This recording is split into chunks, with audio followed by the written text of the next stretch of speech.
Beaudreau. We got it. Calvin.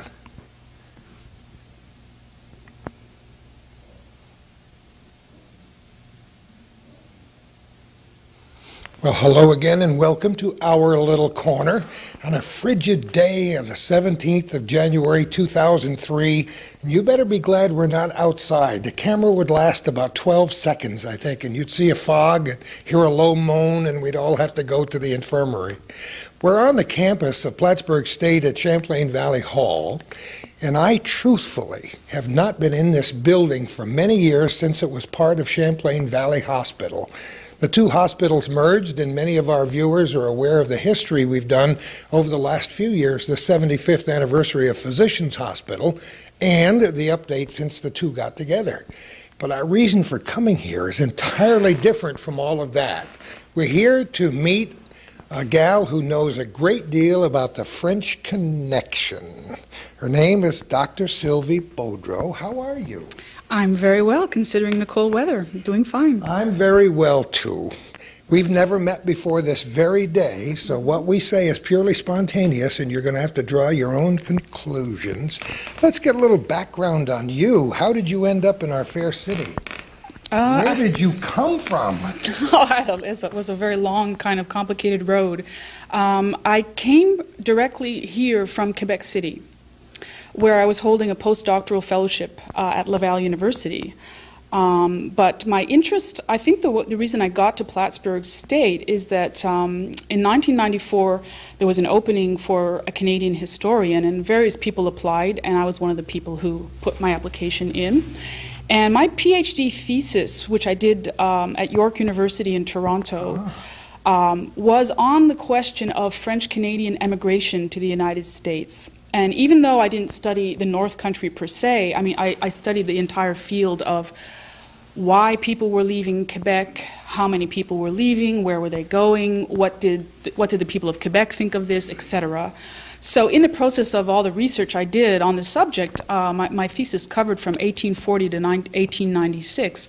And I did years and years of research. And so when I came up for this, when I applied for the job here, I think because of my field of expertise, I seemed to be a good candidate, a good match for this North Country location, that I could bring, not only knowledge of Canadian history to the campus, but I could also bring a kind of knowledge or sensitivity to what makes this area unique. That the fact that it's a borderland community, and that the main ethnic group or the main immigrant group to this area is French Canadians. So Calvin is a testimony. His ancestors skipped across that border up to Champlain, Rouse's Point area. What years? 1890s, maybe? 1860s for my father's family, and the Trudeaus came across. Oh, the Trudeaus. Yes, I have, because that's my wife's family. So there is a connection. No matter where you turn, you don't have to take 5 steps.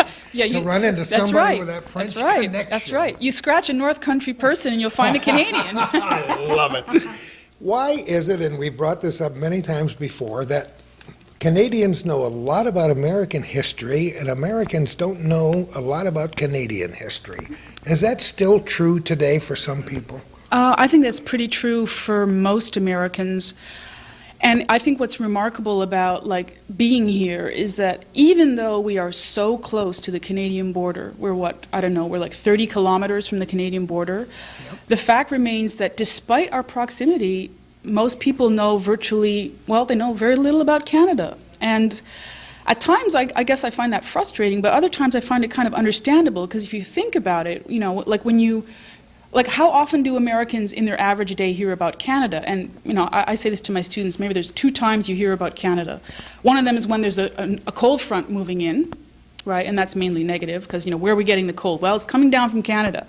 Right, so you can't really blame, Americans for having a negative view of Canada, right? Because if it weren't for Canada, we'd have no winter. Isn't that, that would be grand, right? And then I guess, sorry, go ahead. No, I love it. Never mind. No, and I guess the second time we hear about Canada is on Saturday night when it's hockey night in Canada, and we watch it on the CBC, or we tune into the CBC. So I'm not sure about my investigations here, but I think cold weather and hockey is about it. Well, I think there's a an awful lot more to it than that as well. And I don't hold myself blameless, I guarantee you that. We just don't spend enough time thinking about Canada and the wonderful relationship that we've had over the years. We're connected. Calvin and I have spent a great deal of time delving into the history of the War of 1812, and specifically the Battle of Lake Champlain, the Battle of Plattsburgh, and before that, the Battle of Valcourt and various other skirmishes on and around Lake Champlain. So we've had a connection, for better or for worse, for a long, long time. And I think it behooves Americans to learn a lot more about it. I was so embarrassed, I can't tell you where I was or who I was talking to because I put them on the spot. But I was talking about Canadian government, things that are happening, and a name was mentioned of a high-ranking Canadian official, and this person with whom I was speaking, who should have known, had this glassy look come across his eyes and had no clue as to who this person was. They glazed over. They glazed over. But you know what? If we had anything to do about it, people on both sides of the border would know about each other all the time. But there are a lot of young people who go to this school who don't know a great deal about American history. This is true. So think about it. This is true. This is true. How much do we know about our own country, right? So there's a general kind of historical amnesia that's, widespread within the population, I think. But, in some ways, though, I try to explain this to my students that, the relationship between Canada and the U.S. is profoundly asymmetrical. Oh. Because you have, the most powerful country. I often ask people to try to sympathize with how it feels to be Canadian, because here's this country that has 1/10 the population of the United States, most of that population lives within close proximity to the U.S. border. So how does it feel to be on the northern border of the most powerful country in the world? That's not a very easy place to be, because it's almost as if, I could use the analogy of, imagine some very tall building, and Canada is 1/10 the height, and that tall building casts a shadow, and Canada's almost in the shadow. It just never gets mentioned. When people say America, they think of United States. They don't think about the second largest country in the world that's also part of America, right? Canadians are North Americans. They're part of America. And such a huge and beautiful, massive land. Such a great diversity yes. of people, Oh. and mountains and valleys and plains and deserts. And A big, generous, cold climate, but warm and welcoming country. So it's not hard to get my students to fall in love with Canada. All it takes is a little taste of knowledge, and they get the la piqûre, right? They get the little bite, and then they want to know more. And then they start to feel really proud that they know something. And then they go back to their friends and say, well, did you know, they go up to Montreal and they say, well, did you know that this was built at this time, and this is why this happened, and that's why there's a cross on the mountain, and this is what the name Montreal means. And it's this whole world that opens up to them, and they love it. And then they feel, at some point, they become embarrassed when they hear their friends saying negative things about Canada, and they'll correct them and say, wait a minute, don't, watch what you say. That's not true. we'll be the peacemakers here today, okay? We'll be the borderland peacemakers. So have you always had this great interest, this great passion for this subject matter since you were very young? Well, I think you'd understand why I have a passion if you knew that I was born in Springfield, Massachusetts, of Canadian parents. Isn't that interesting? Mm-hmm. So you have dual citizenship. I certainly do. Isn't that beautiful? I certainly do. So, people ask me, because I speak French and English, and I don't have an accent in French and I don't have an accent in English, and they say, well, how come you speak such good English for a Canadian, a French Canadian? And there really is an easy answer to that, is that I was born and raised in the heart of America, so... I think you should have a little bit of a Boston accent. I should. I've lost it. I lost it. Any of your New England accent. I had it when I moved up to Montreal. Did you really? I was 11 years old, and I used to say, instead of saying in Canada they said A, and I said huh. Oh, I love it. Yeah. Well, they say A in Northern Maine too. So They laughed at my clothes. They laughed at the way I looked. They laughed at the way I spoke. It was a bit of an adjustment, but I'm really glad my parents did that because as a result, I'm bilingual, right? And I was able to sort of live in both countries, and I think that, and and of course my parents would visit, their relatives back in Canada. So when I was a little kid, we'd go back to Canada, and I'd get this sense that, oh, this place is really different because we didn't speak French. We were the little American kids, And so I guess I was a border crosser from my earliest years, and I guess that kind of stayed with me. But you know what? A lot of the people we know from Quebec have been border crossers ever since they were tiny babies.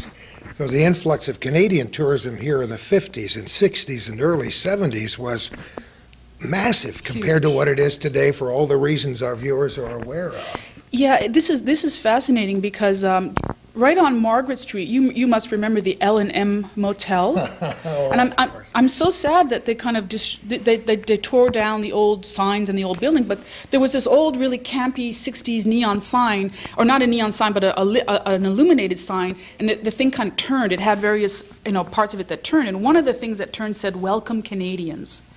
Right. Yes. And I thought, how interesting that they put this very expensive sign up that had this thing that turned that said "Welcome Canadians," because Canadians were obviously a big part of the tourism industry here up until recently. So yeah, I think that's very true. Yeah. We've danced around all these subjects so many times in the programs we've done and the people we've interviewed, and it's so terrific. So what is your official position now on campus here? My official position here is I'm an assistant professor of Canadian history. I'm about to apply for promotion to the level of associate, which is the next level up. If we have anything to do with it based on this program, oh dear, we'll submit copies and affidavits. Tell your viewers to write letters. No, I'm kidding. It's a joke. No, it wouldn't be difficult, I would imagine, to get people from the North Country who go to college here interested, but a huge percentage of the people who attend this school are from Nassau and Suffolk counties. Long Island. In Long Island. And I tell you, I have to tell this anecdote again because it fits here. I know a person very well who taught here for years. In many years, when they first built the Kehoe Administration Building, he took his prospective students on their first day on campus to the top of the building and looked out over that magnificent lake and Vermont and asked the kids, come over here and tell me what body of water that is. And there weren't very many who had a clue. Wow, that's a long time ago. That's many, many years ago. But wow. It still must be interesting to try to make that connection with your students from down south. That's an interesting point because I think the further down south you go, the deeper into the belly of the beast. You go deeper I love it. You go deeper into the heartland of America. By the time you hit Pittsburgh, forget Canada, right? You've gotten so far away from it. So that's interesting, this notion of the closer you are. See, I find amongst my students, the closer they are to the border, the more likely they are to have been to Canada. If they're from the Malone area, they've been to Ottawa, or they've been up to Montreal, or even across the river to Cornwall. And many people down in Cherubusco and Chateauguay cross the border every day of their lives. That's right. To go to eat and go and shop because put gas in it's the much car, more informal border crossings. Absolutely, it's very true. Because it's a kind of an informal border to begin with. It kind of doesn't really exist in any kind of real way. But here's what's interesting, though. I do have to sort of the opposite of the question that you just asked, is that I'll often have students on my course roster, and I'll go to do the first initial roll call, and I'll say Julie Desjardins, and the student will be upset and say, no, my name's Desjardins. And I'll say something like, well, that's a French name, and they'll go, oh, yeah, but I'm not French. Isn't that amazing? Yeah. Isn't that amazing? So that's like this amnesia of, okay, you think you're not French, but at some point you had French ancestry. And that some point wasn't that many years ago in the overall scheme of things, I'll bet. I wonder about that. But so it's quite interesting that, you would think that the people with the French names would be more attuned and more interested in discovering their roots. But for many of them, it's that they are equally sort of, oblivious or, not interested as the students that are coming from Long Island. So I think all of them, I mean, I think all my students have to be sort of not recruited, but the work is there to be done, and it's a noble task. You know, someone's got to do it, and I'm the gal to do it. It's a noble task. That's why we're here today. We knew you were the expert on the subject. We thank you very much for inviting us into Champlain Valley Hall on this cold day in January. You have amassed a great deal of memorabilia. You allowed me to carry some Yes, I did. beautiful photographs and pieces of memorabilia and books. You have lots of slides on the subject. I do. This is something you've put together over a long period of time. Have you ever done any serious writing, that is, in terms of extended pamphlets, books? On the subject of Plattsburgh, I haven't done any. I've presented conference papers on Plattsburgh. I presented a paper in May at the. It's an international conference of Francophone studies, and it was held in Portland, Maine. And I gave a paper there about. It was entitled.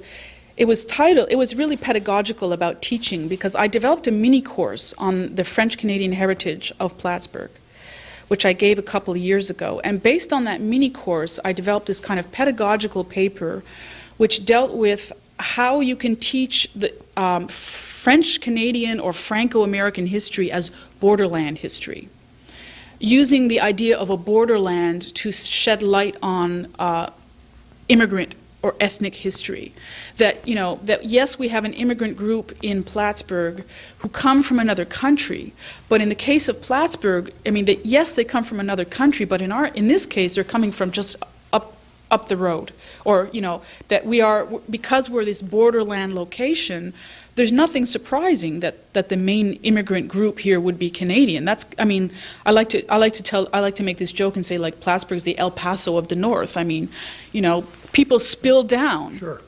And so, I mean, there's nothing sort of mind-boggling about the fact that the dominant sort of foreign group here is Canadian at all. So my paper was really exploring, what I tried to do is present how you go about discovering, by looking at buildings, by going to cemeteries, by looking at local artifacts, how, years after that legacy of the French Canadians has been almost obliterated or sort of buried or forgotten, how can you, in the year 2002 or 2003, try to recover that with what remains? And that's what the paper was about. And that's where I really got started accumulating information and doing archival research and, finding out all this wonderful stuff. And so I'm sort of accumulating this corpus of material that will, eventually result in some kind of substantial piece of research. I think this is a good time to be doing what you're doing. There is an international focus on our long Canadian border between these two countries, again, for tremendously obvious reasons. Mm-hmm. There'll be massive changes in our Champlain border crossing for all the reasons that people have seen in the local newspapers. But there's just a focus on both sides. Not to mention the fact that the world itself is growing smaller. And we better be learning about not only these neighbors, but the extended neighbors. I couldn't have said it better myself.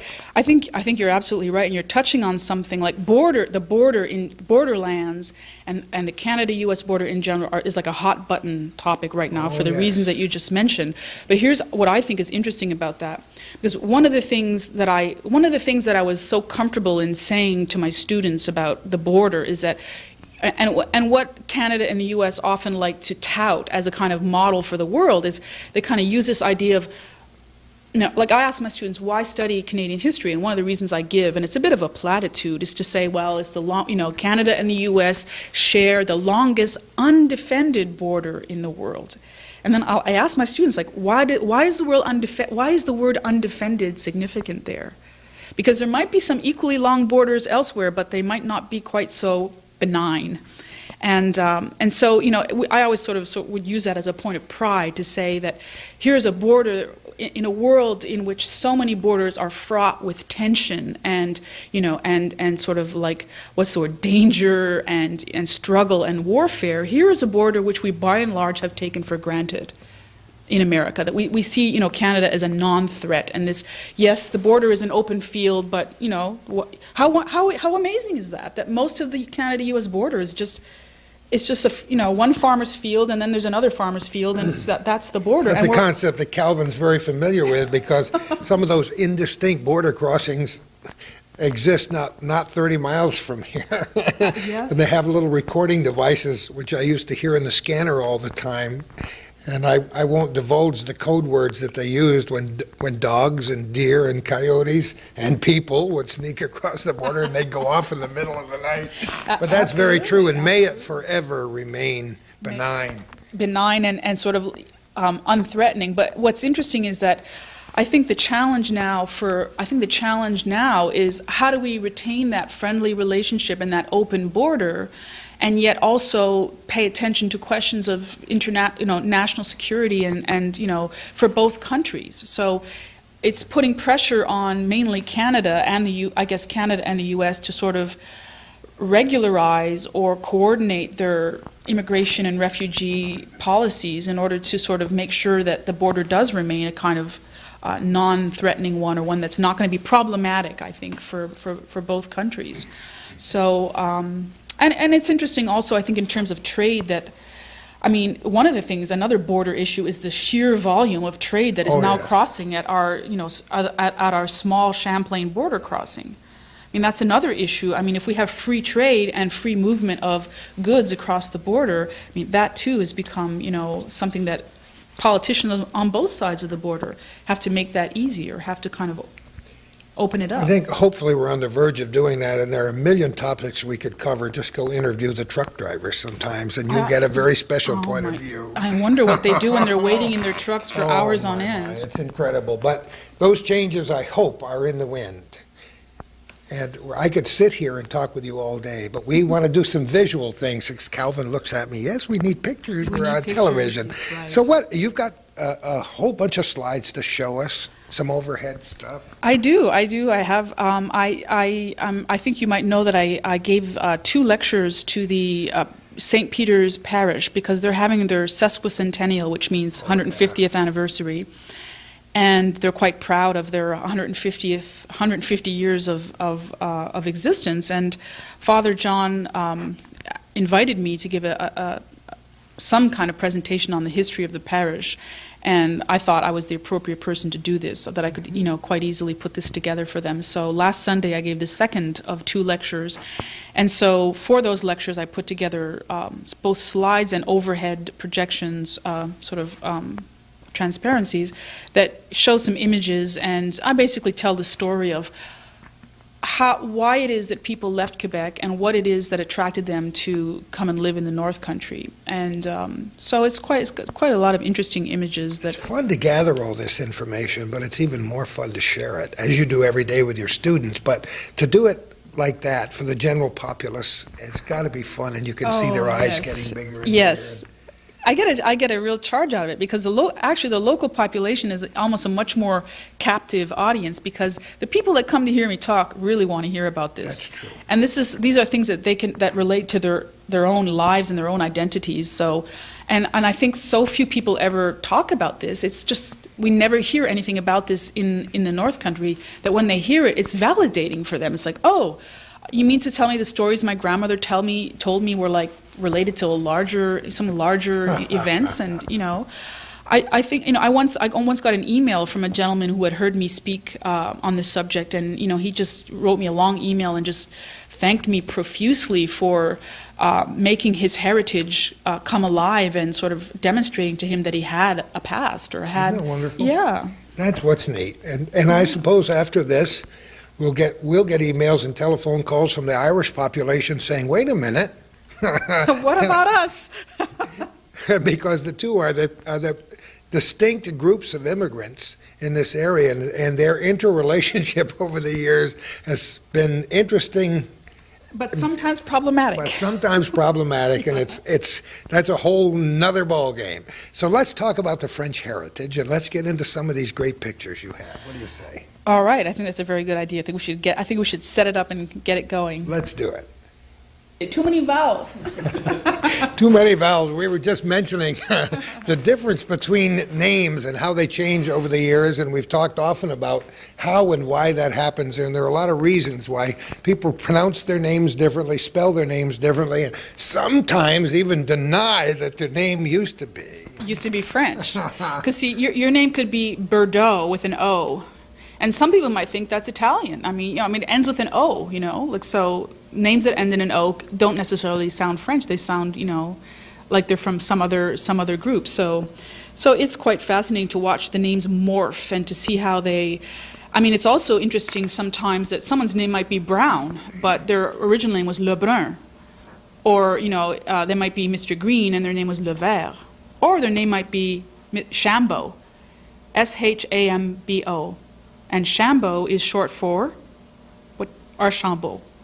See? Right? I never thought of that until this very moment. Yeah. Isn't that amazing? And that's true like, for example, there's a common French-Canadian name, Boisvert, and that would be Greenwood, right? So Mr. Greenwood, so if you go through the Plattsburgh, telephone book and see Greenwoods, you thinking there's an old Anglo name, it sounds very English, Greenwood, right? But it's just a literal, sometimes the names got translated into some kind of English equivalent. Other times they remained exactly the same as they were in Quebec, and other times they got morphed. And usually, as my students would say, most, like my name, they say there's too many vowels. They say, Dr. Beaudreau, we can't spell your name because there's just too many vowels, right? Beaudreau, and who can blame them, right? So some people took those too many vowels of eau and turned them into an O, because that's what it sounded like. So they ended up, Bordeaux with Burdeau ended up being Burdo. It's amazing how both languages, all languages change over years based on common usage. And it's too bad. I speak about our own native language of English and how it's changed so drastically over the years to the point where many words that were perfectly good are now totally archaic or unusable, or they've taken on such new and sometimes obscene meanings that we don't dare to use them in common usage. And I'm sure that happens in French as well. Yeah, I think it does. I think also that what happened was that most of the immigrants that were coming down in the 19th century, like most ordinary people in the 19th century, were not literate. Yeah. So if they crossed at the border and the agent was filling something out and said, "What's your name?" They'd say, Bordeaux, and they'd say, "Well, how do you spell that?" And he'd say, "I'm not No sure." clue. And so, they'd leave it up to the church records. Yeah. They'd leave it up to whoever was filling out the form to either translate the name or give it, a spelling that seemed logical. So it's really hard to, it's hard to understand why exactly these names changed. And, historians debate whether or not French Canadians in the United States changed their name because they felt that they needed to assimilate. Maybe they felt that if they had too French a sounding name that they would stick out. Was there any pressure to sort of translate your name into English so you could come across as a bona fide American?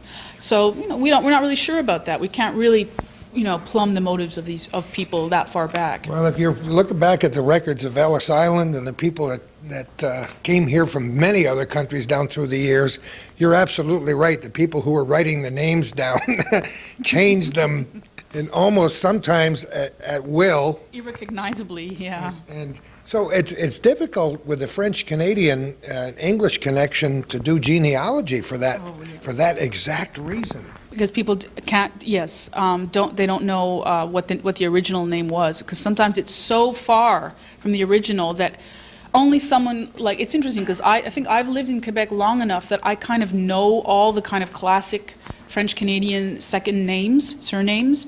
And so when I come here and I'll see a street sign and it's a strange looking, word, I'll say, oh, that's a word for that name.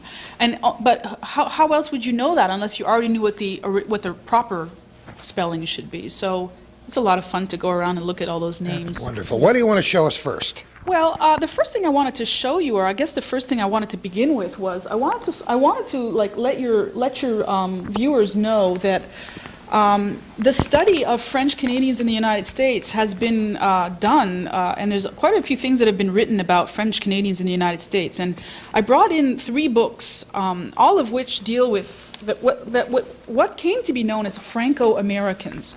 These people call themselves Franco-Americans, and maybe I should show you en primeur. I should show you number 1, this book here, because it probably has the best. It has the best cover. And I want you to note that the title of all these books, of course, the problem is they're all in French, right? So people living in the North Country who don't speak French are essentially unable to, benefit from reading these books, and they have not been translated yet. But what I want to point out is that the title of all these books says The Franco-Americans of la Nouvelle-Angleterre, right? The Franco-Americans of New England. This book, same thing, French Canadians of New England, almost around the same period. So what this tells us is, and this is something that I think is quite startling, is that when scholars look at French Canadians in the United States, they tend to focus on New England, east of Lake Champlain. That's because that's where most of them settled. So what ends up happening is upstate New York, where there was also a large French Canadian presence, tends to be neglected, tends to not get scholarly attention, because we're on this side of the lake. So that's very interesting. So not much work has been done on the Franco-Americans of upstate New York, the sort of borderland migration. So there's a lot of work that's been done. And the second thing I want to point out about this is that the French Canadians of upstate New York, the fact that people emigrated to Clinton County or Essex County is not unusual. And the French Canadians of Plattsburgh and the North Country are part of a much broader phenomenon. They're part of a mass migration which occurred from Quebec to the United States in the second half of the 19th century. So not many people know that Canada, specifically French Canada, was a major it was a country from which people emigrated to the United States. We tend to think of, who emigrated, who are the immigrants that came to America? And we say, oh, it was the Irish, the Germans, the Poles. What people don't realize is that, Canadians also emigrated to the United States. And this community here is evidence of that. And our audience knows, because I'm a blabbermouth, that my French connection is the French Huguenots who settled down around Sleepy Hollow a long time ago, and that's a whole other reason for... That's a whole other trajectory, right? Yeah, that's a whole other trajectory having to do with religion, and coming from France, not coming from Canada. Right, yeah. So, and that raises another interesting question, because when you use the word Franco-American, it's very ambivalent, because what does Franco mean? Franco tends to mean French-speaking or vaguely of French origin. So within that category of French Americans, there are French Americans like the Huguenots who came directly from France.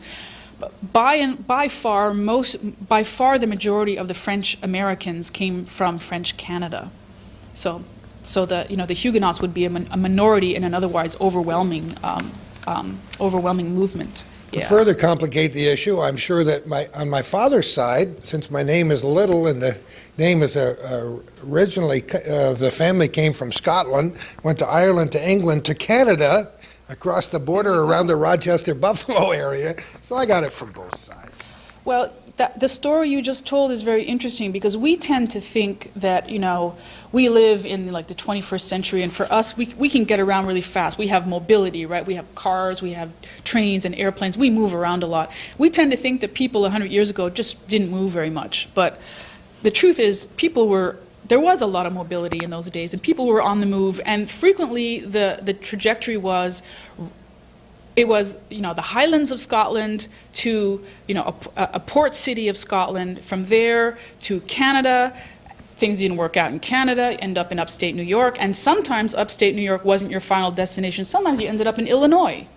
So people didn't migrate just from one place to another in a kind of regular, foreseeable pattern. They essentially were looking for opportunity, and they sort of moved around until they found something that worked for them. So that's not at all atypical. Looking for the promised land. Looking for the promised land. All right, next. Yeah.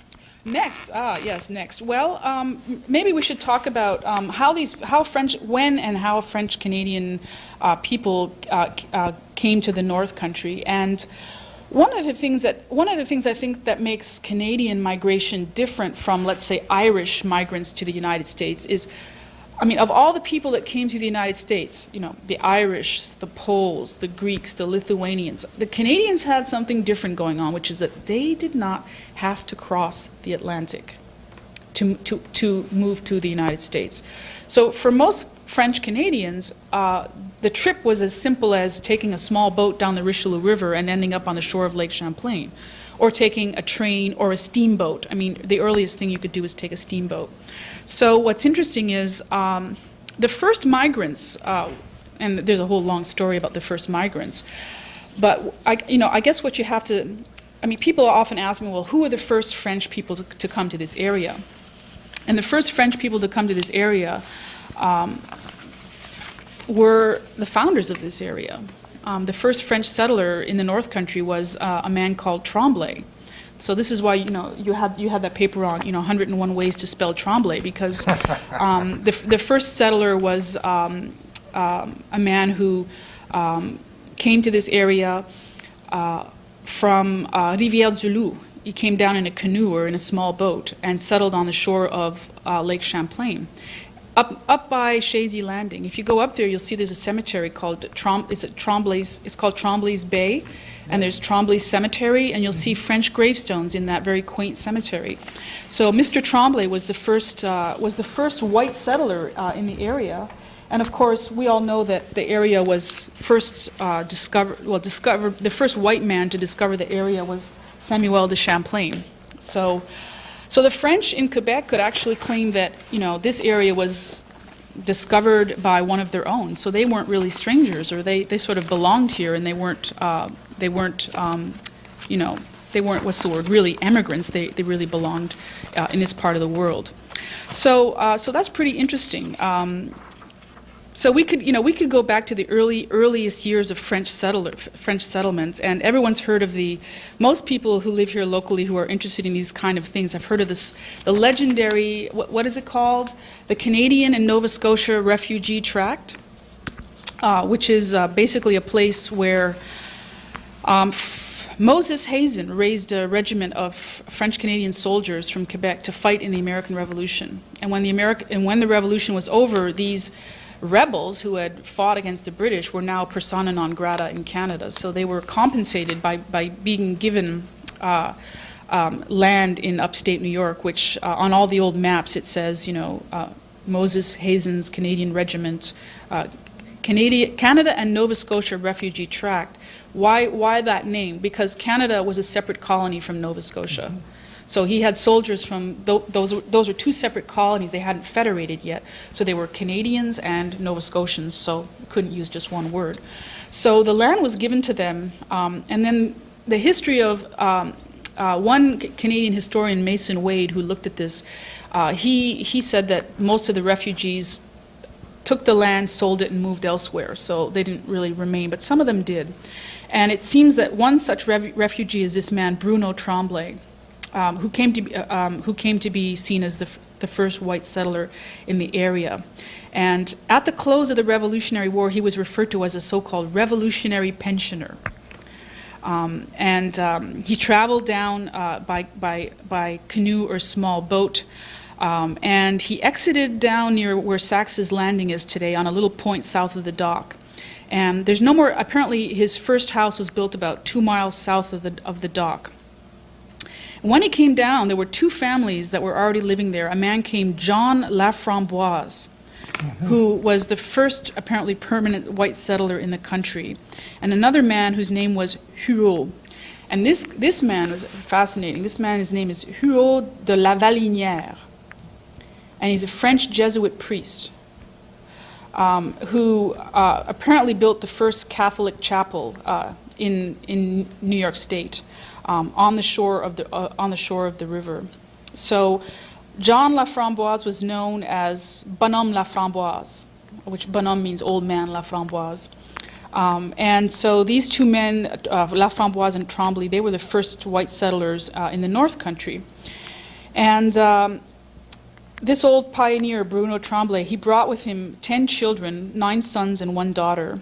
And his children settled in the area. So in 1803, his son John married and settled about 1.5 miles from Chazy Landing. There he built a small log cabin where he and his wife raised 11 children. Eventually they moved into a larger home that was left to their youngest living son, Lawrence Tremblay. And it's John Tremblay, his son, became a very wealthy and prominent citizen, owned many large tracts of land between his house and Monty's Bay. And he apparently entertained a lot of travelers and immigrants that were making their way to the United States along Lake Champlain. And during the War of 1837, the Patriot Rebellions of Quebec, he opened his home to the rebels who were fleeing Canada. So the whole story starts with Bruno Tremblay and his son John, and that's where all those Tremblays with the 61 ways of spelling their names come from in Clinton County. So there's a lot of really good stories about the old first settlers of the North Country, and not surprising that the first settlers would not be coming from New England, but down from Canada. So that makes complete sense. And I could talk to you more about John Laframboise and also a man called Joseph Lamonti, whose Monty's Bay is named after. Sure. We could do a whole program on these old timers. That's okay. You're all right. You're all right with that. You wanted me to keep going with that because I have we don't mind because we might come back and do chapter 2. We've been known to do 3, 4, 5, as many as 11 programs with people. So take a deep breath and get into it. All right. Then let's keep going. We should keep going. Another veteran of the Revolution was John Laframboise. That's old man Laframboise. He was a native of Canada. And in 1763, he visited Chazy accompanied by 2 men, a so-called Gourde and Swart, and he remained a short time in the area. Then he returned to Canada in 1768, and he obtained permission to settle on a tract that was owned by Francis Mackay. And Francis Mackay pretended to own this tract by virtue of an old French grant. And that's because the Lake Champlain region was part of the old French seigneurial system. The French first claimed the lands around Lake Champlain.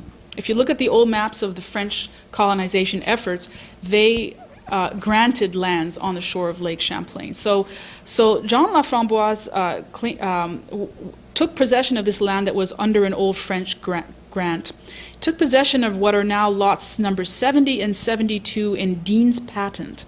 He built a house on number 72 where he remained until 1776. Does that year ring a bell to you? Gee, I wonder why. He was driven off his land apparently by the English, and his house was burned by the English, by the British. So he was obviously on the wrong side. He was obviously sympathetic to the revolution.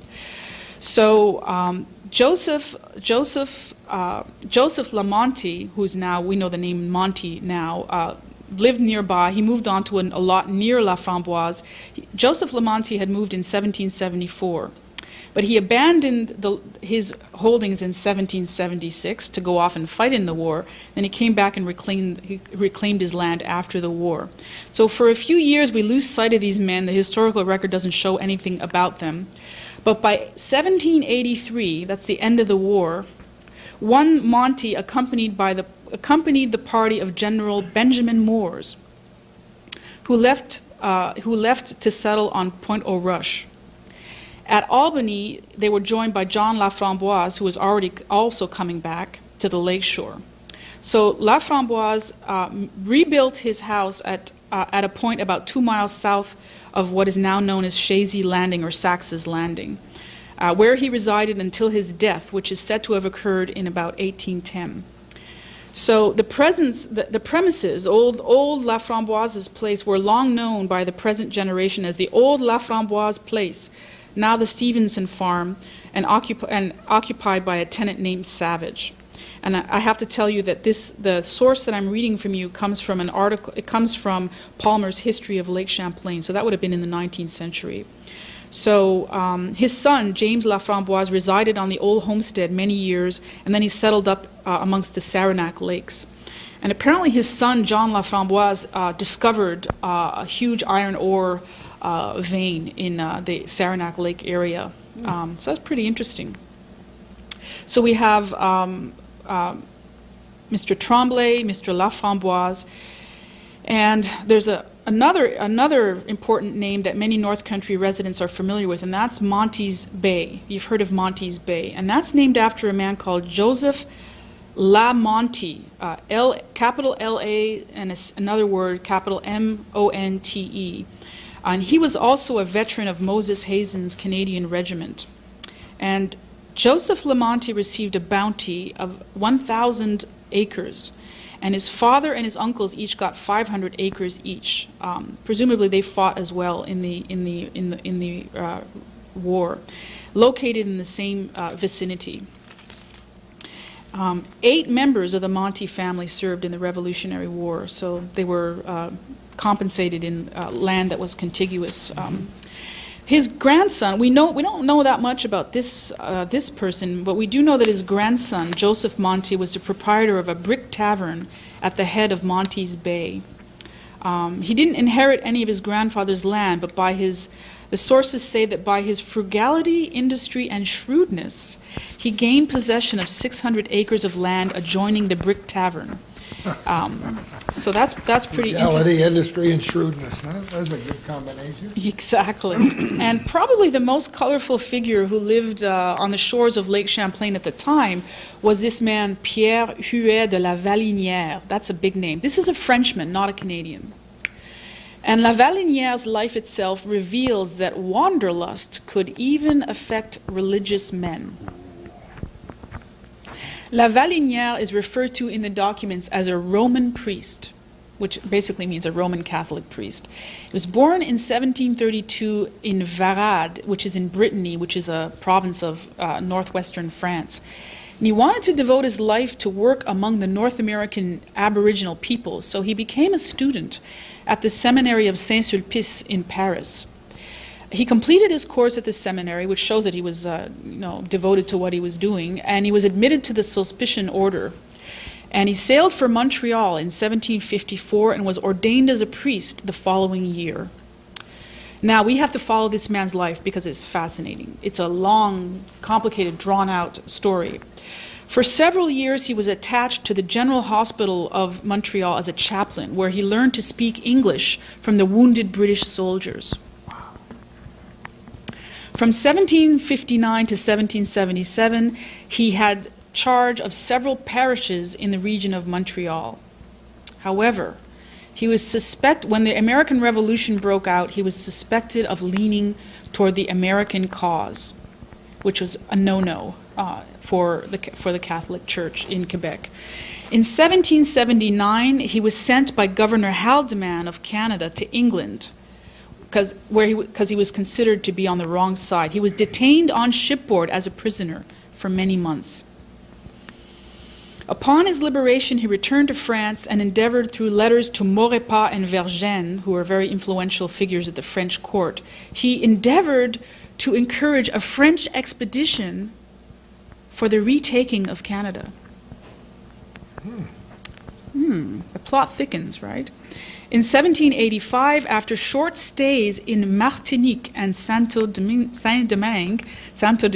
which is in the Caribbean, I mean, this man moved around, right? He landed at Newburyport, and he made his way to Montreal from Newburyport. Finding himself unwelcome by the government authorities in Canada, La Valinière went to Philadelphia and offered his services to Father John Carroll, who was then apostolic prefect of the Catholic Church in America. He was looking for work. Sure. Couldn't find it in Canada, was persona non grata in Canada, went to Philadelphia and said, look, this is what I can do for you. So he was sent to New York City to minister to French Canadians living in New York City. Pretty amazing. Mm-hmm. In 1786, with the title of Grand Vicaire, Great Grand Vicar, he joined the mission at Kaskaskia in Illinois County. Okay, so how many places has this man been since this story has begun? Comes from France, goes to Paris, sails to Montreal.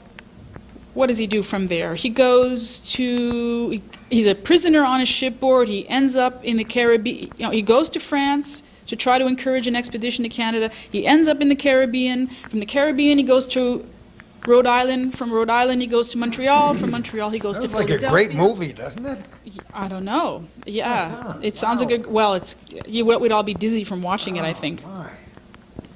Well, let's see where he settles down. In 1789, I guess he didn't really like Illinois County because he returned to New York. And in the same year, he settled on the shore of Lake Champlain. And that's where we pick up his story. He built a small church there and a residence. But apparently, Father Lavalinière got into some difficulties with his parishioners. Because the records show that in 1792, both the church and his house were set on fire and completely destroyed. Oh, boy. So there was the records show that there was some kind of disagreement as to ownership of certain goods that the priest had in his ownership that the settlers felt he wasn't really his goods. It was a petty kind of difference that arose. So after this disaster, Lavalinière returns to Montreal, and by this point the government refused him permission to remain in Canada, so he was forced to return to the United States between the years 1792 and 1798. So he petitioned the government of the United States for compensation for his troubles. And in his petition he says, quote, "5 times I've crossed the Gulf of Mexico and I've tried to return to Canada. Havana, Spanish Florida, Charlestown, Stonington, and New York offer no novelty to me." What a guy. He was bragging. What a guy. What a guy. So he was a mover and a shaker, I suppose. In 1798, he finally returns to Canada, where by this time, by permission of the governor and the bishop, he was allowed to quietly pass his remaining years at Saint-Sulpice in Montreal, right next to the old basilica, the beautiful basilica. He died in June 29th of 1806. So you can visit next to Tremblay Cemetery. Right next to Tremblay Cemetery, there's a plaque, a New York State historical plaque about this man, Lavalinière. And you can see the remains. If you forage around in the bush behind it, you'll find remains of his old stone church. And a couple of months ago, I met a woman whose name I won't reveal because she'll be bombarded with phone calls, who told me that the church was moved and made an extension onto her house. So the church, his first church, is actually still standing, or it was rebuilt after it was burnt down because it's still standing. Isn't that? Oh, Yeah. that's neat. Yeah, that's neat. So it's still around. So the first Catholic church built in this area, I suppose, was that tiny little wooden structure that Father Lavalinière built on the shore of Lake Champlain in Tremblay Bay. And that's pretty interesting stuff. That's great. So we have stories of, like, the first migrants to come to the area. We have these kind of colorful anecdotes, but they're mainly about individuals, and they're not really about the so-called mass migration that would take place later. More people came to the North Country, I would say, in the years.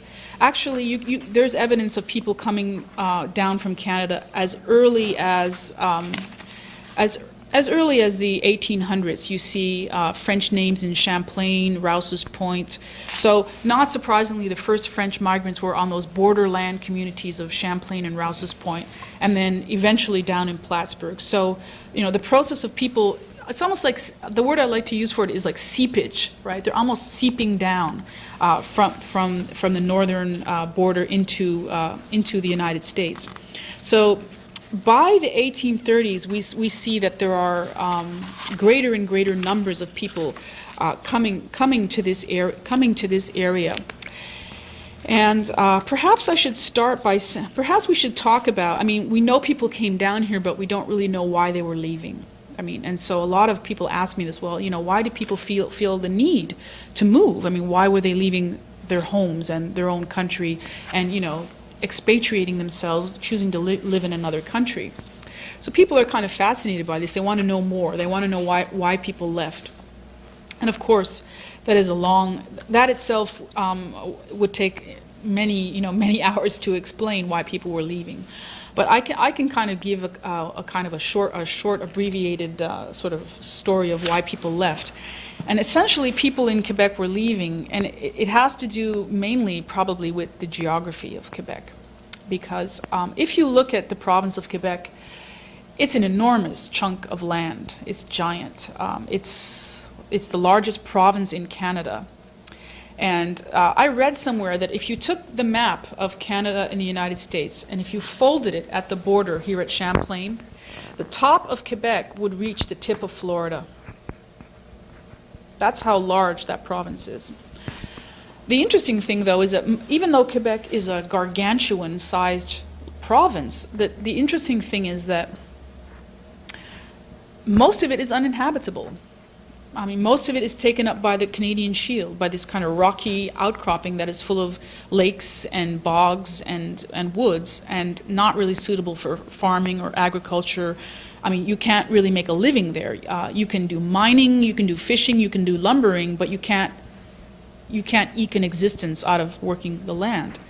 So essentially, the only part of Quebec that is really fertile and subject to agriculture is the St. Lawrence Valley, the floodplain of the St. Lawrence River, and the floodplains of the various other large rivers like the Saguenay River and the Richelieu River. So the area between the Richelieu River and the St. Lawrence, that kind of triangular area, is the most fertile part of Quebec. It's the breadbasket of Quebec. It's a flat land, it's a floodplain, it has rich soils that were deposited when the whole area was covered by the Champlain Sea, the so-called Champlain Sea. So if you think about it, north of the St. Lawrence, there's a little strip which is the kind of floodplain, but then the Canadian Shield starts, right? Some of your viewers might be aware of, some people have skied at Mont Tremblant, right? Mont Tremblant is part of an area known as the Laurentians, right? And the Laurentians are like low mountains that were glaciated, and the Laurentians are they're the beginning of the Laurentian Shield, or the Canadian Shield. So if you go up a tall building in Montreal, like Place Ville-Marie, and you look out the window, you can see the rocky outcropping of the Canadian Shield just north of Montreal. So what I'm trying to say is, if you go north of Montreal, you're going to run out of fertile land. You're going to run up against the Canadian Shield. If you go south and west of Montreal, you'll have more fertile land, but eventually if you keep going east and keep colonizing deeper and deeper, what are you going to run up to? You're going to run up to the Appalachians, to like mountains, right? So I sort of want to give you this idea that there was like a funnel, or there was this narrow area of Quebec that was subject to agriculture and making a living. And by the 1830s, most of the fertile land had been taken up in Quebec. And so and at the same time, there's something else going on. And I need to sort of pause and okay, so we're running out of land. Let's just file that away. At the same time, what's happening is, some of your viewers might know this, and I'm sure you know this, that Canada, or Quebec, is basically a place that was founded by the French and then conquered by the British. We know that the French and Indian War took place, and at the end of it, a peace treaty was signed called the Peace of Paris. 1763, the French and Indian War was over. And the French people of Quebec most of the ordinary people, the habitants, the farmers of Quebec, did not go back to France. They remained in what was known as New France, but now simply it was going to be called Quebec. So Quebec came under British rule. And why is this significant? It's significant for many reasons. Number one, this meant from here on in that no more immigrants from France would be arriving in Quebec. Yes? Yeah. It also meant that the immigrants that would arrive would be coming from former British colonies or from Great Britain. So why is this significant? Well, it's significant because the people of Quebec, who were French and Catholic, realized that if immigrants were now going to come from English Protestant Great Britain or from British colonies, that sooner or later they would be swamped by English Protestants, and they would lose their identity and their culture and their way of life.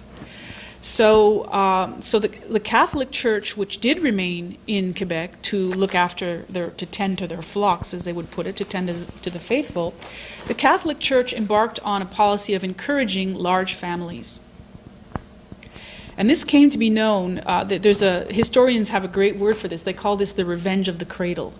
Oh, come on. I'm not kidding you. I love it. It's called La Revanche du Berceau in French, the Revenge of the Cradle, which is a way of saying the British might have beat us on the Plains of Abraham. They might have beat us militarily, but we're going to beat them in terms of population. We're going to have such large families, and our population is going to grow so tremendously that we will remain, demographically vibrant, and we're going to drown you out. We're going to survive. We're going to, as a cultural group, we will not be extinguished. So the clergy and the secular elites encouraged a policy of what we would call natalité, natalité means lots of births, large families. So the result is that in French Canada came by the 19th century to have the highest birth rate in the Western world. And that's saying a lot. They had, per capita, they had the largest. Never heard that story. You never heard that story. It makes perfect sense, doesn't it? So the first image I want to show you is an image from the 19th century, and that's the one I have up on the projector. And that's an image of a French-Canadian colonist and his family. And if we look at the image, we see on the extreme left-hand side the father and the mother. And then if we count the children, they're ranged in order of their size, and I'm sure there's some couples of twins in there. There's 1, 2, 3, 4, 5, 6, 7, 8, 9, 10. There's some twins, they're dressed the same. 11, 12, 13, 14, those might be twins too. And then the mother is holding the 15th child. Okay. So we're wondering, how could she still be standing after having 15 children? It seems unthinkable by our standards. So Not by our standards. Not by your My standards? wife had 12. Your wife had 12. Well, there you go. Those are the big families of... She understands the revenge of the cradle. She understands. One way or the other. She understands one way or the other, exactly. Grandmother Trudeau had 19. 19, your 19 grandmother? children, there you go. Okay. Trudeau, yeah. Trudeau. Yeah, well, you see, my wife came by it honestly then from her mother. Okay. Can you imagine the family gatherings they would have had, Like we have now. It's simply amazing. So this is interesting because if you look at this farmer and his family and look at all of his children, one way of looking at it is to say, well, okay, there's a whole group there that can work on the farm. There's some boys in that group, and they can help dad out with the farm chores.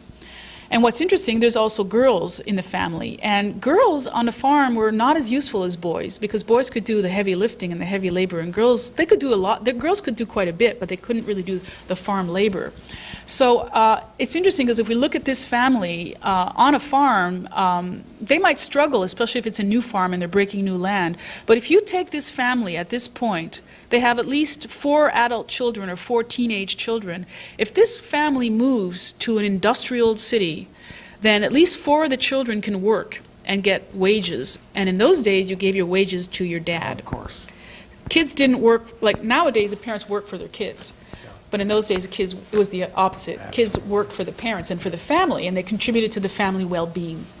So if this family was struggling to make ends meet, there was one solution. They could move to an industrial town in the United States where not only the boys could work, but the girls could work and make wages. And so these large families that might have seemed maybe they were a blessing, of course, but they were and even more of a blessing in an industrial town.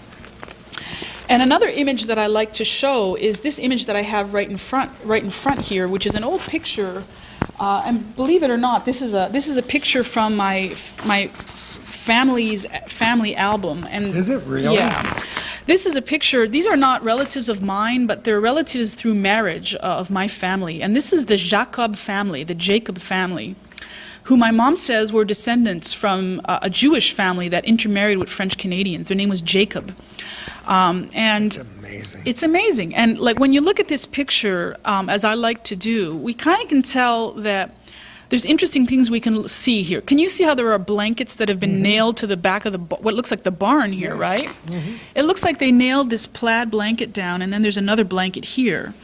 And that kind of shows that they knew they were having a picture taken, and they put on their Sunday best, and they tried to set up a backdrop for the photographer. And so here's a family. Now, when we look at this, They don't seem to be particularly well dressed by our standards, but we got to think that here they are wearing their Sunday best. The best they had, the big X over the patriarch. The X is over the patriarch, and my mother has, in the back of it, she kindly wrote Jacob holding Polymele, his son, and Anna, so we know all the names of all these people.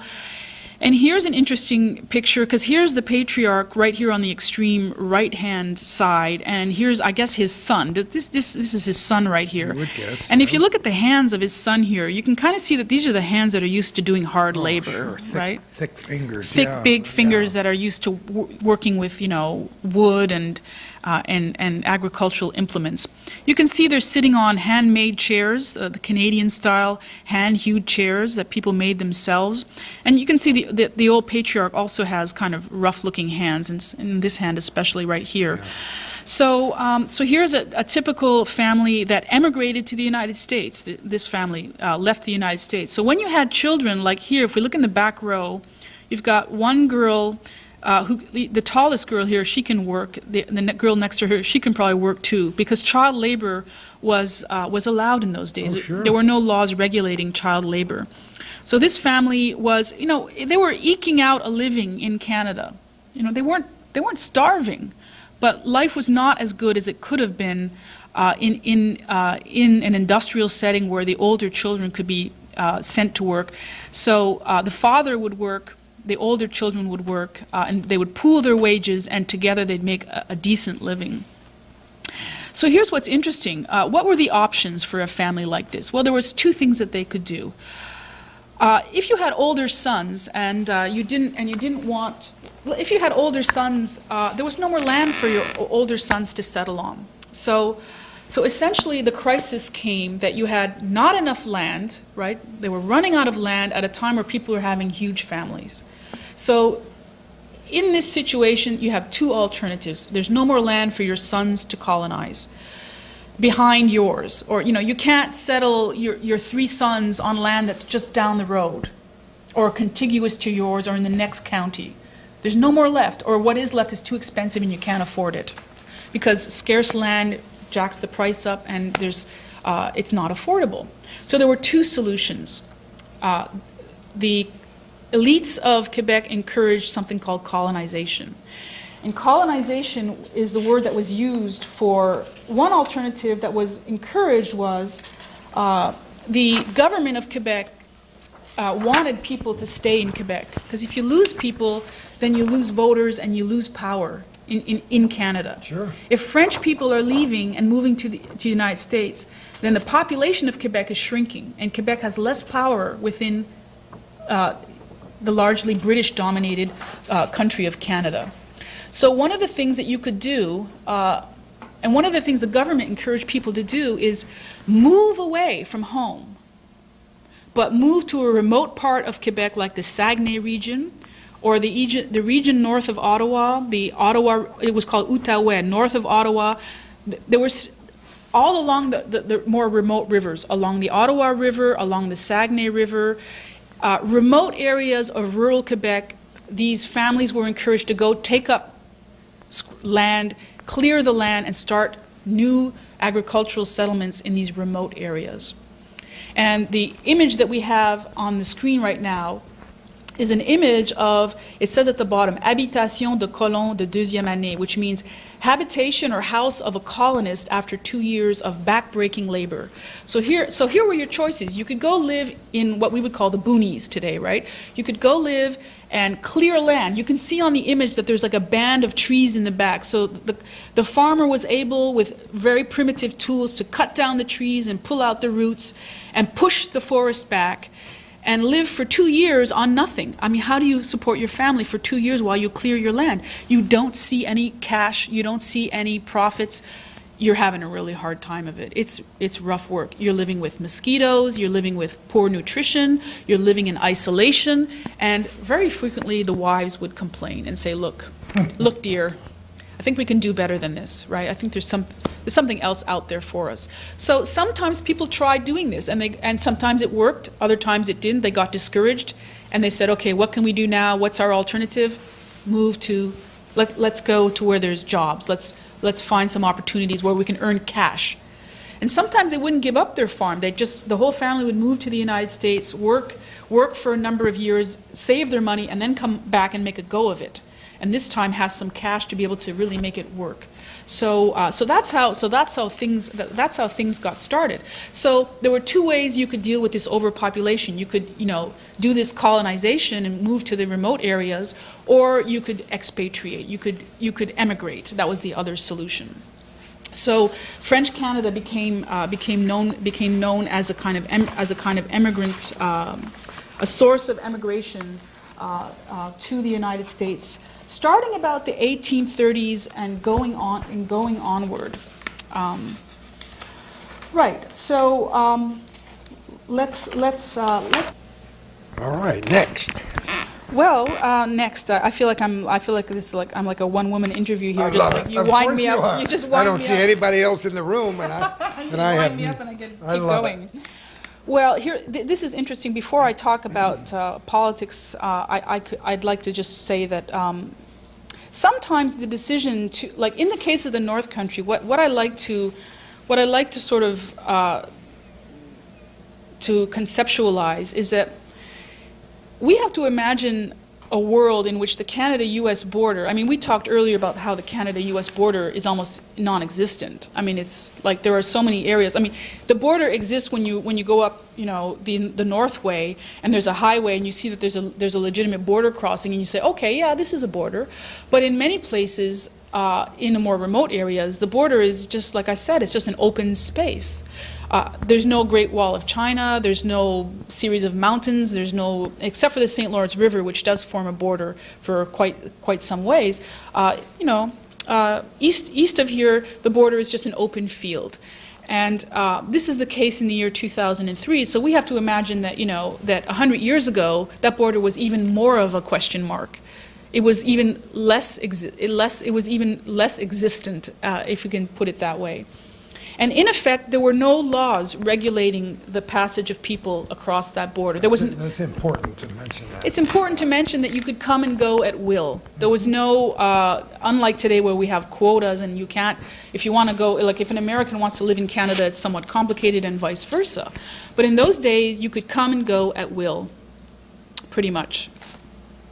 So we have to imagine that if someone's living in La Colle or if someone's living in Saint Jean and they hear about work in Saranac Lake, in their minds, that's just, oh, there's a job just downstream from here, within, walking or within distance, right?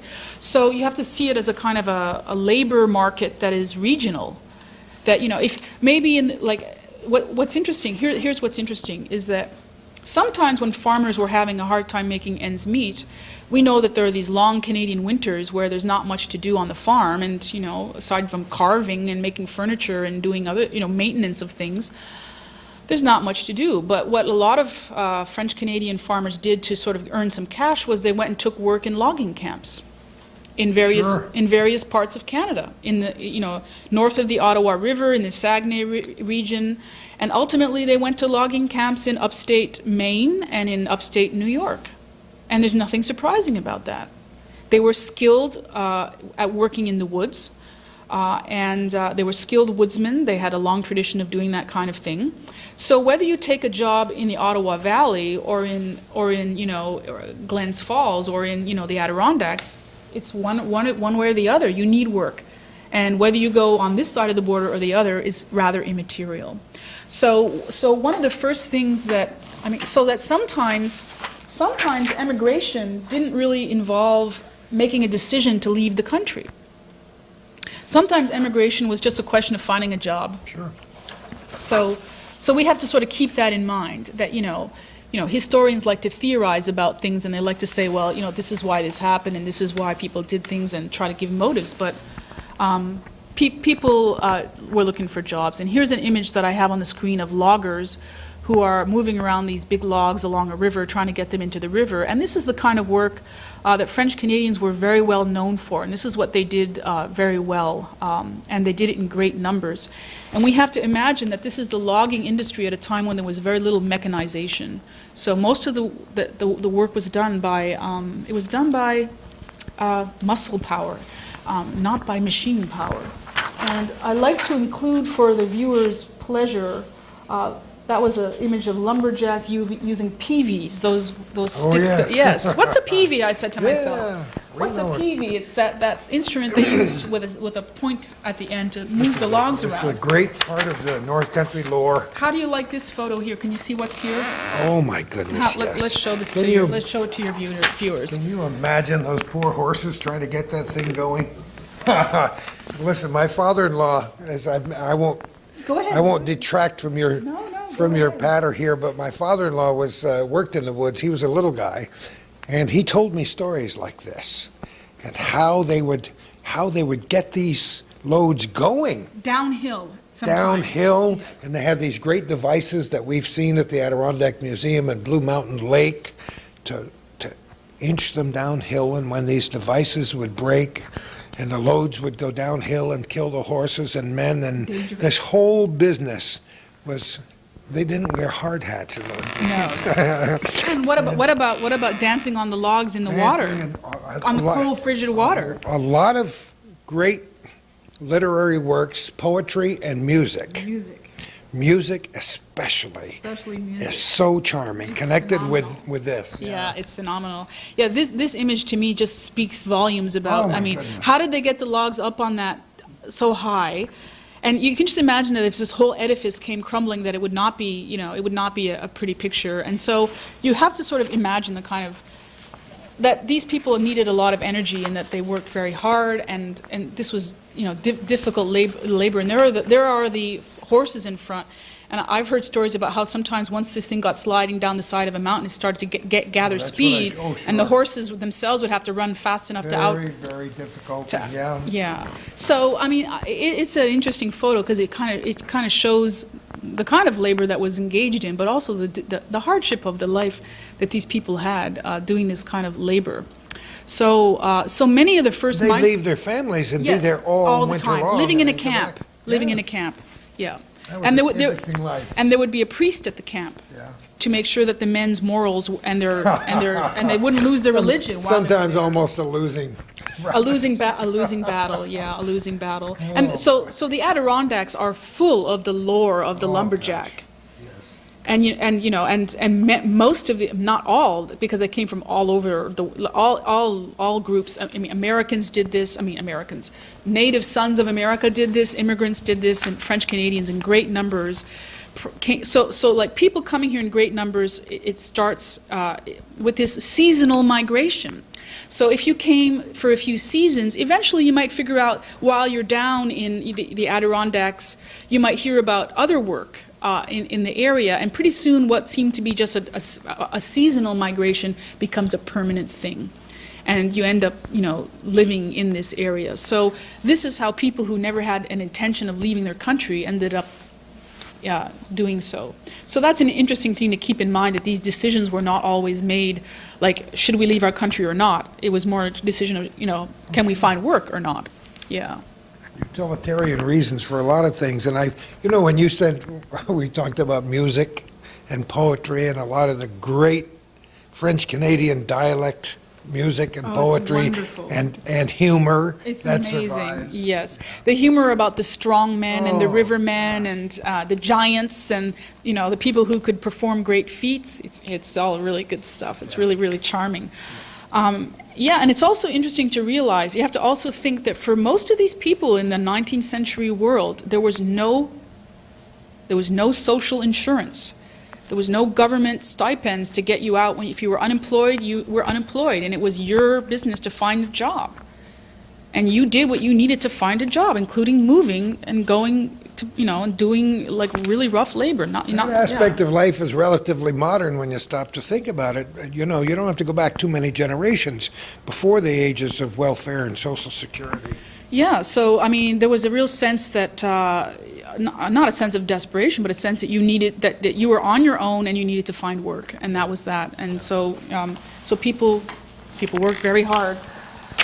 Okay, so interestingly, now that I talked about, the economic sort of forces, there's another interesting thing that's going on, and a lot of scholars, a lot of historians, they like to say that when they sort of scratch back, in the mists of time, that's probably a bad metaphor, but when they look back, you This can't is the time scratch where mist. it works for me. You can't scratch mist, right? You can scratch something else, but, you can scratch documents, but you can't scratch mist. But when you go back in time, or let me put it differently. The first time that I think Americans began to take notice of the French presence in northern New York, and the first time that Canadians began to notice that there were Canadians in northern New York, happened round about the years 1837 and 1838, because what happened in Canada, in Lower Canada and Upper Canada, Quebec and Ontario, the French Canadians actually had a rebellion. They rebelled against the British. Now, to explain this rebellion would take hours for me to sort of explain it to you. But essentially what we have going on in Lower Canada, in Quebec, is a kind of a miniature version of the American Revolution. Mm-hmm. So the goals of the rebellion were similar to the goals of the revolution. It was a Republican rebellion. The idea was to get rid of monarchy, to establish a republic in Quebec, get rid of the king and the British, and have a French-Canadian republic. To do what the Americans did, but to do it 60 years later. Better late than never. The difference being that the French Canadians were greatly outnumbered by the British in terms of military strength, and also the rebellions that took place in Lower Canada were sporadic, spontaneous, poorly planned, and poorly executed. So they were essentially, to make a long story short, you had farmers with rakes and hoes and like primitive implements fighting crack military British troops. So what's the word for that? The outcome is foreseeable. So the leader of these rebellions was an extremely charismatic, articulate speaker in the Legislative Assembly called Louis-Joseph Papineau. And he had a big head of bushy hair. And my mother says that in the olden days, if you were really smart, people would say that you had a tête à Papineau, which meant you had a Papineau head. Sure. It meant you were like a brainiac, you were really smart. So Papineau was a great leader and a great orator and a great speaker, but he was not much of a military man. So he sort of incited the people of Quebec to rebel, and then himself escaped. When the going got too hot, he escaped. So in the first year that the rebellions broke out in 1837, there were a number of small battles, otherwise known as skirmishes, in the Richelieu River Valley, which is just north of here, as you know, because Champlain drains north through the Richelieu, and also north of Montreal, in the villages surrounding Montreal, and especially in a place called Saint-Eustache. So in the Montreal region is where this rebellion took place. So there were these small, spontaneous outbursts of violence, and the predictable result of them, in some cases the rebels were victorious, but in others, in many of them, they failed. And the most dramatic of these failures was the Battle of Saint-Eustache, where some of the rebels got trapped in a church and the church was set on fire and they all burned and they were killed. So so these rebellions came to be known as the so-called Patriot rebellions, or also known as the Papineau rebellions. And so what happened was, after the battles took place, and most of them resulted in disaster for the rebels themselves. Here we see an image here of, this is a 19th century illustration showing the Battle of Saint-Eustache, and you see the church in the background with the sort of that it's been fired on, that it's broken up, and you see the flames billowing out the back of it. And here you see, I like the slide because it shows you the precision of the British military firing upon the rebels. And in the bottom right-hand corner, you see one of the rebels, and he's fleeing. He's leaving. They're sort of fleeing faced with this kind of onslaught of military prowess. You see that they're just giving up and fleeing. And well, you can well imagine where they fled to. that having engaged in this kind of a rebellion, they were now persona non grata in Lower Canada, and there was a price on their heads. So Papineau himself fled south to escape the long arm of British law. See, this works both ways, right? To escape the long arm of British law, Papineau himself fled to Plattsburgh and was warmly welcomed by the people of Plattsburgh, who had sympathy for their Republican goals. They kind of said, finally, you Canadians are getting your act together and doing what you should have done a long time ago. You should have joined us when we asked you to break from Britain. So a number, not only Papineau, but a number of lesser known of these rebels ended up in the North Country, where they remained. Some of them went, eventually the rebels were pardoned. Papineau himself was pardoned. Yeah, it's a very interesting story. Yeah. The good thing that came out of the rebellions was they failed. Ultimately they failed, but they did alert the British to the problem. They alerted the British to the fact that there was a problem in their Canadian colonies. And the British sent out a fact-finding mission to find out what was going on, why these people had rebelled. And the man they put in charge was a man called Lord Durham, a very well-known, very aristocratic figure and he was a reformer and sympathetic to the rebels. And he wrote a report, legendary report, known as the Durham Report. And in his report, he told the British that these people had been unjustly treated and were perhaps justified in what they had done. And he urged leniency. And he said if the British wanted to retain these colonies, they had to start treating them better. He also urged some other reforms that were not so good, and we could get into that, but that's going off topic. But because of Durham's report, people like Papineau were pardoned, and Papineau moved back to Quebec, where he ended his years. But so some of the migrants that came to Plattsburgh were political refugees, and I think that that's something that not many people know about. No, that is an interesting part of it. I wasn't aware of that myself. That's great. Yeah, if you read the Press Republican in those years, you'll if you should have the time and the inclination to do so, you'll find stories about the Canadian rebellions and all the leading figures of the North Country on both sides of Lake Champlain, Vermont and New York.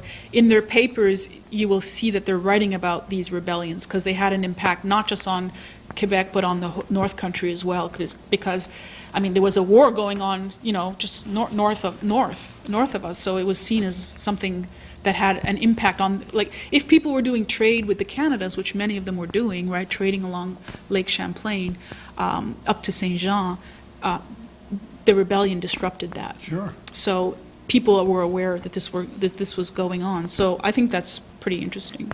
I think it's great. Yeah, it's good stuff. Yeah. So should we go on? Would you like to talk?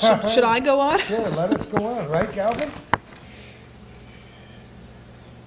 Time flies when you're having fun. We have a few more minutes to talk about transportation. Yeah, I was just thinking that, when we talk about people moving around in the 19th century, that it requires that we begin to consider that somehow for people to move around in the 19th century was a different proposition than it is for us. I mean, we are immensely mobile. We just get in our car and drive, or our snowmobile, or our power boat, and we move around at great speeds. But in the 19th century, when you read those stories of Father Lavalinière traveling from Bermuda or from the Caribbean to Newburyport, you got to admire that, because that, sure, is a lot of mobility. But so one of the things I think about in the 19th century, especially in the North Country, is that transportation was a problem. It was an issue, and specifically the seasons had a lot to do with transportation. So if we're saying that the first migrants came here in the early 19th century, we're talking about a period that is just about when steam power is beginning to make its mark. So we know that the first settler, Mr. Tremblay, came down in a small boat, a little, they call it a bateau, right, in French.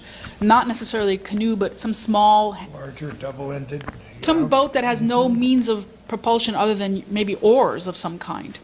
So that in itself is quite a feat because he came from quite far on that small boat, and he probably came down the St. Lawrence River, down the Richelieu River, and then ultimately to Lake Champlain, where he settled.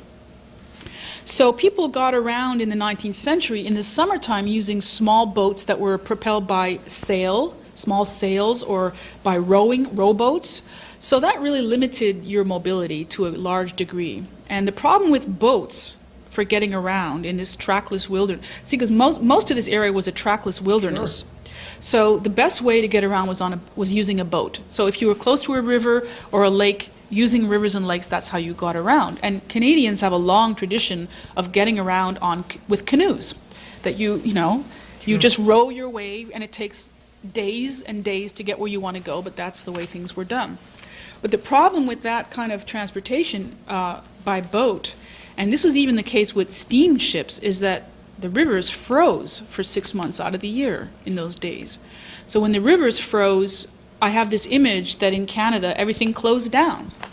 But it's interesting though, because when the rivers froze, it was a kind of a mixed blessing, because you couldn't take the steamboat that down the river and everything was frozen up. But in some ways, when things froze up, it allowed you to go on a sled.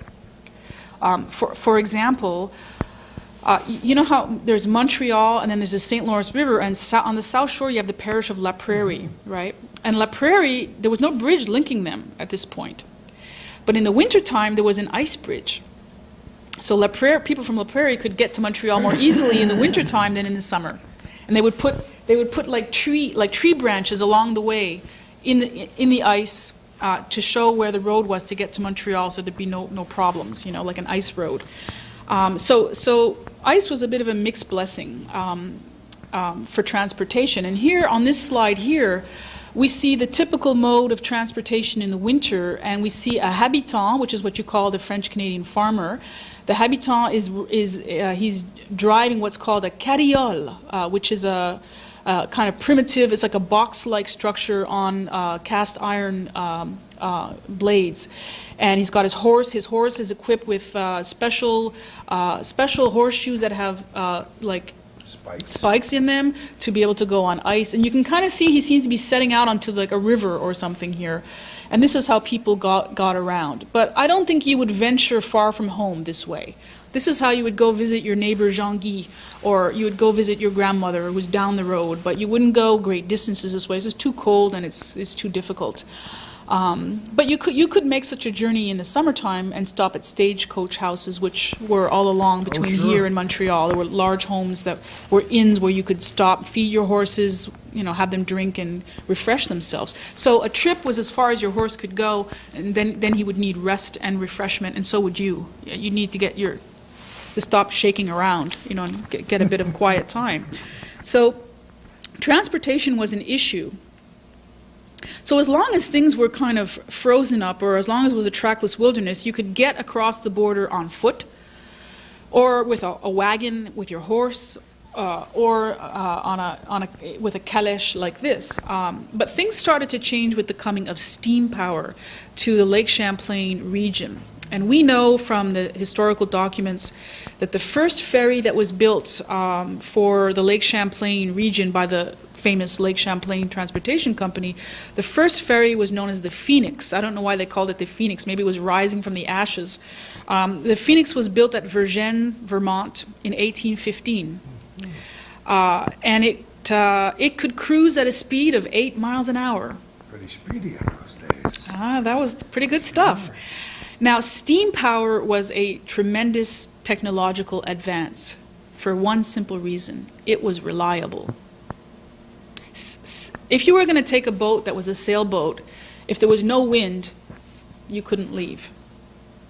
You couldn't have scheduled arrivals and departures until the age of steam, because wind sailing made things too dependent on the whims of nature.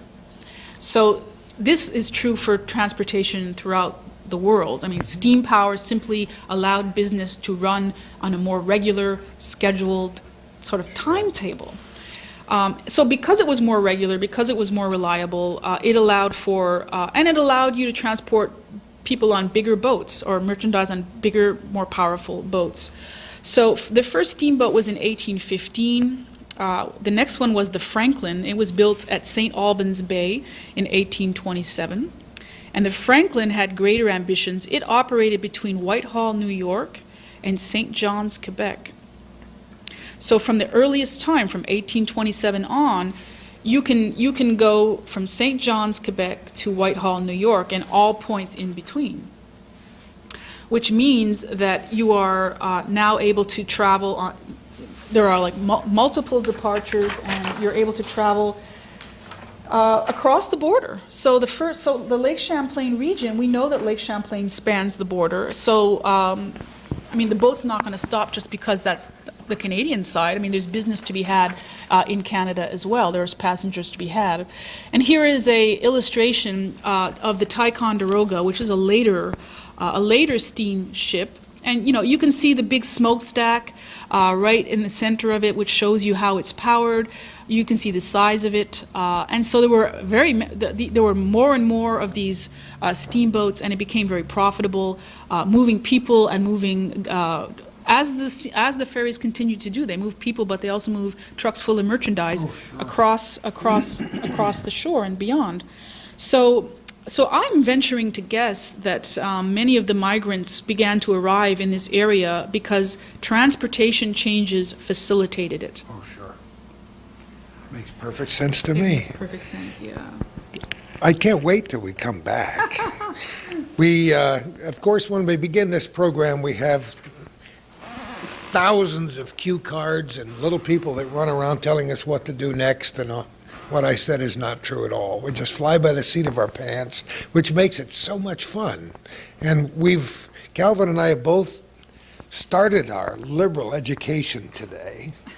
And we know you're going to invite us back because you've got tons more. We haven't even started the slide projector yet. No, we haven't started the slide projector. And we haven't we've talked about maybe why people left, how they got here.